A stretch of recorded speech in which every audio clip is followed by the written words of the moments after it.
सतगुरु प्यारी सात संगत जी, राधा स्वामी जी। आज का जो सत्संग है यह जिज्ञासुओं के लिए बड़ा ही महत्वपूर्ण सत्संग है। कभी-कभी हमारी जिंदगी में यह भी हो सकता है कि कोई अपना पूरा जीवन ही गलत गुरु के पीछे चलने में बिता दे।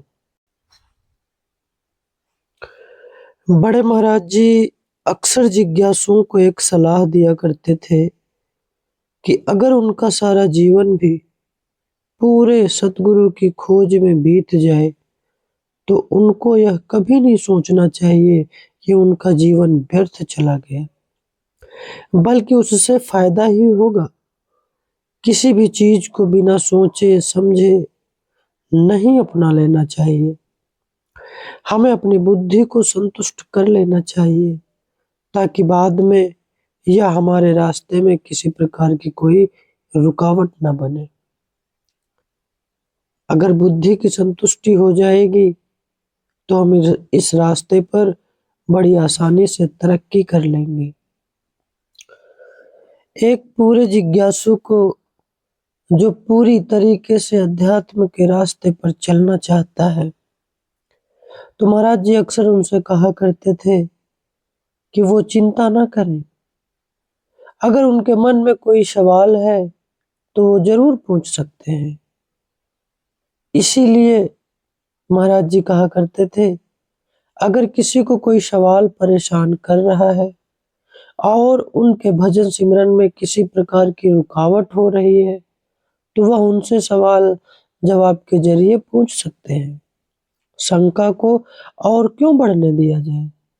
असल में विश्वास ही हमें अभ्यास करने की प्रेरणा दे सकता है और विश्वास तभी आता है जब बुद्धि की तसल्ली हो जाती है। इसीलिए ये सवाल ज्यादातर बुद्धि की संतुष्टि के लिए ही किए जाते हैं।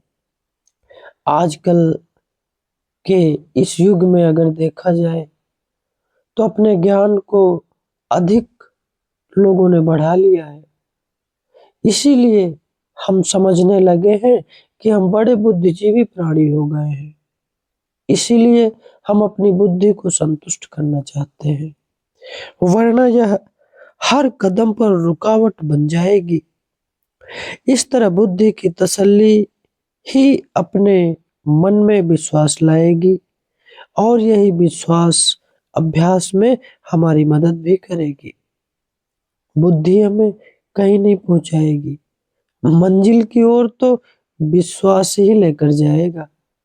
विश्वास के बिना बुद्धि की संतुष्टि हमको कभी अभ्यास की ओर नहीं ले जा सकती।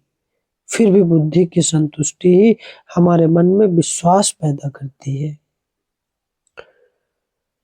हमारे अंदर एक सवाल बनता है कि हम अपनी इस जिंदगी में संत मत की पुस्तकों का अध्ययन करके यह जान लें कि हमारी मृत्यु के समय हमारे साथ क्या होगा, या इसे सतगुरु के ऊपर ही छोड़ देना चाहिए जो उस वक्त हमारी संभाल करेंगे। तो महाराज जी कहा करते थे कि मेरे ख्याल में ये जितनी भी पुस्तकें हैं आमतौर पर हमारी बुद्धि को संतुष्ट करने के लिए ही होती है। खास बात तो अनुभव करना है। जब हम मार्ग पर होते हैं तो चाहे हमको कुछ ना बताया गया हो कि क्या होने वाला है, फिर भी हम खुद ही देख लेंगे कि आगे क्या होने वाला है। खुद को तैयार करने और यह याद करने के बजाय कि हम आगे क्या देखने वाले हैं, जो कुछ भी हमारे सामने आता है हम उसे खुद ब खुद देख लेंगे। इन बातों की जानकारी से ज्यादा अहमियत अनुभव की है और इन बातों की जानकारी सिर्फ बुद्धि की तसल्ली करने के लिए है, ताकि बुद्धि हमारे मार्ग पे किसी प्रकार की बाधा ना डाले और हमारी तरक्की में रुकावट ना खड़ी करे, हमारे विश्वास को ना हिला सके। ये सारी बातें सिर्फ बुद्धि की तसल्ली के लिए ही है। या तो हम इतने खुशकिस्मत होते हैं कि हमें बुद्धि ही ना होती, जो कि आज के वैज्ञानिक युग में बहुत मुश्किल है। अगर हमें थोड़ी बहुत बुद्धि है तो हम इसकी तसल्ली ज़रूर कर लेनी चाहिए, नहीं तो यह हमारे मार्ग में बाधा बन जाएगी। यह हमारे मन में कभी सच्चा विश्वास, सच्ची श्रद्धा नहीं आने देगी। अगर हम इसको संतुष्ट नहीं करेंगे, तो यह हमको हमेशा हिलाती-डुलाती रहेगी। कभी-कभी हमारे मन में यह भी ख़्याल आता है कि मन में विश्वास नहीं है, तो वह इसे कैसे हासिल कर सकता है? तो भाई विश्वास जो है, यह तो सतगुरु की दया मेहर से ही आता है। हम उसे हासिल नहीं कर सकते। हम सोच लेते हैं कि हमें विश्वास हो गया है, लेकिन असल में वह खुद ही हमारे अंदर कशिश पैदा करके हमें विश्वास बख्शता है। तभी हम उसकी भक्ति करना चाहते हैं और उसके बारे में सोचना शुरू करते हैं। जब वह हमें किसी खास मार्ग पर लाना चाहते हैं, तो सबसे पहले वो हमारे अंदर हमारी ही बुद्धि को संतुष्ट कर देना चाहते हैं। बुद्धि की संतुष्टि से ही हमारे मन में विश्वास आ जाता है और उसी विश्वास के सहारे हम अभ्यास करते हैं, भजन सिमरन करते हैं। बुद्धि की तसल्ली के बिना विश्वास कभी पैदा नहीं हो सकता। हम अपनी बुद्धि को एक तरफ रखकर यह नहीं कह सकते कि हमें पूरा विश्वास हो गया है। तब बुद्धि हमारे रास्ते में चट्टान बनकर खड़ी हो जाएगी। इसलिए हमेशा यही बेहतर होगा कि हमें अपनी बुद्धि को संतुष्ट कर लेना चाहिए।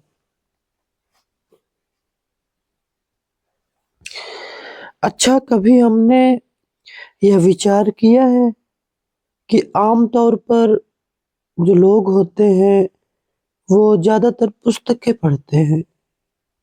वे एकदम नतीजे पर पहुँच भी जाते हैं और यह सोच लेते हैं कि जी, उन्होंने इस मार्ग को समझ लिया है और इस मार्ग पर चलने की कोशिश भी करते हैं।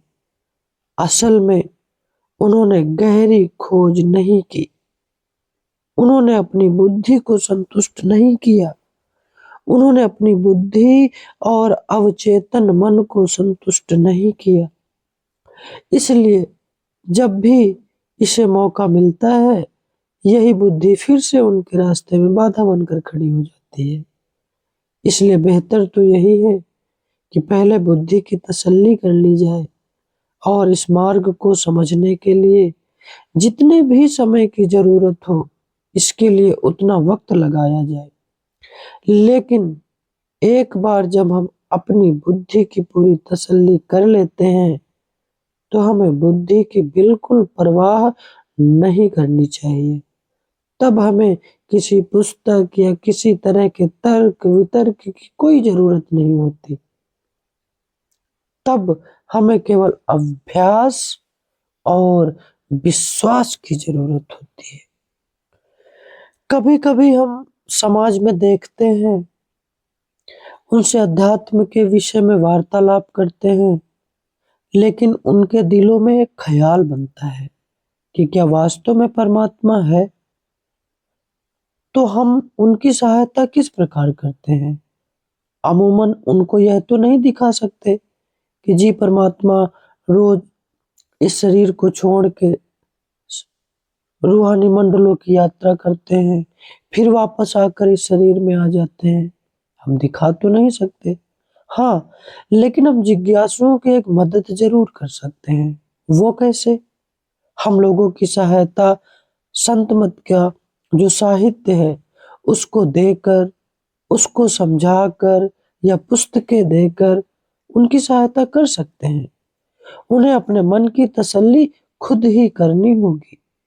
हमें उन्हें प्रभावित करने की या उन पर अपनी मान्यता या विचार थोपने की कोशिश कभी नहीं करनी चाहिए। उसे अपनी खोज और छानबीन करने दें और अपना विश्वास पैदा करने दें।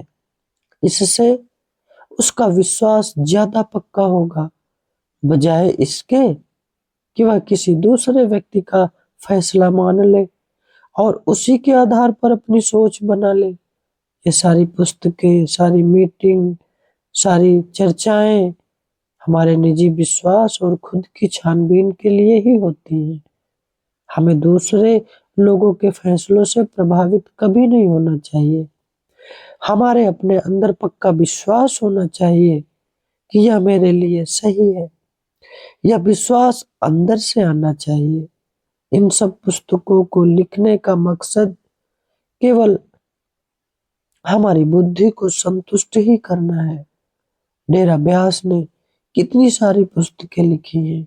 भाई इसीलिए तो ये पुस्तकें लिखी गई हैं कि इनको पढ़कर हम अपनी बुद्धि की को तसल्ली दे सके, संतुष्ट कर सके। पुस्तकें हमको कुछ नहीं देंगी, वे केवल हमारी बुद्धि को संतुष्ट करेंगी ताकि हम विश्वास कर सकें और अभ्यास कर सकें। साथ संगत जी,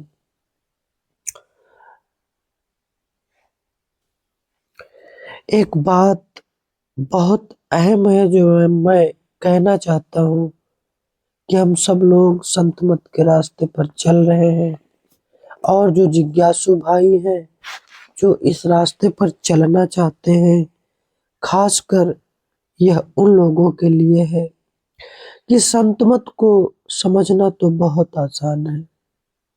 हम किसी पुस्तक को पढ़कर संत मत को समझ जाएंगे, कोई बता देगा, सत्संग सुनने से संत मत को समझ जाएंगे। लेकिन प्यारे, इस रास्ते पर चलना बहुत मुश्किल है। यह बहुत सरल है, लेकिन कभी कभी हमारे लिए साधारण चीजों को सरल तरीके से समझना बहुत मुश्किल हो जाता है।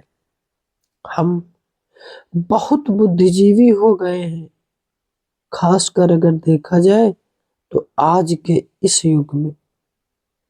जब तक कोई किसी चीज को बौद्धिक रूप से प्रस्तुत नहीं करता, हम उस चीज को समझने की कोशिश ही नहीं करते। इसलिए हम सत्य को सहज रूप से स्वीकार ही नहीं करते जब तक कि उसे हमारे सामने बौद्धिक तरीके से पेश ना किया जाए। तब हमें बहुत खुशी होती है, तब हम संतुष्ट भी हो जाते हैं। क्यों? क्योंकि उस तरीके से हमारी बुद्धि की तसल्ली हो जाती है। वरना संत मत को समझना तो बहुत आसान है। हमारे मन को समस्याएं खड़ी करने की, फिर उन्हें सुलझाने की और सुलझाकर संतुष्ट हो जाने की, या ना सुलझा पाने पर हताश हो जाने की आदत है भाई। मुझे यह समझ में नहीं आता कि पहले समस्याएं पैदा करने की जरूरत ही क्या है। हम पहले समस्याएं पैदा करते हैं और फिर उन्हें सुलझाने की कोशिश भी करते हैं या उनको हल करने की कोशिश करते हैं। हम सीधी बातों को सीधे तरीके से कभी लेते ही नहीं। क्या है भाई, समझो, अध्यात्म क्या है और अध्यात्म हमें क्या देना चाहता है, इसका सही अंदाजा तो हमें तभी पता चलेगा जब हम अध्यात्म के रास्ते को अपनाकर और सतगुरु के बताए हुए रास्ते पर चलकर दिन रात भजन सिमरन करेंगे। तभी इस चीज का अनुभव हो पाएगा, सिर्फ बातों से नहीं। महाराज जी कहा करते थे, बातों से बातें मिलेंगी और करनी से करनी।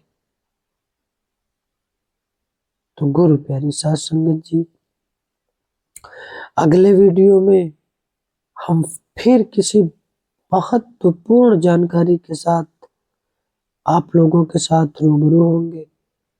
तब तक के लिए आप सब लोगों को हमारी तरफ से प्रेम प्यार भरा राधा स्वामी जी।